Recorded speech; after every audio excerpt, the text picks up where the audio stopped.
మనసులో భయాలన్నీ మరిచిపో, మగతలో మరో లోకం తెరుచుకో, కలలతో ఉషా తీరం వెతుకుతూ నిదలతో నిశారాణి నడిచిపో.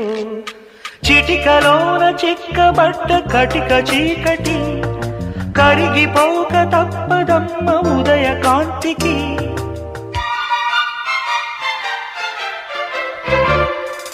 జామురాతిరి జాబిలమ్మ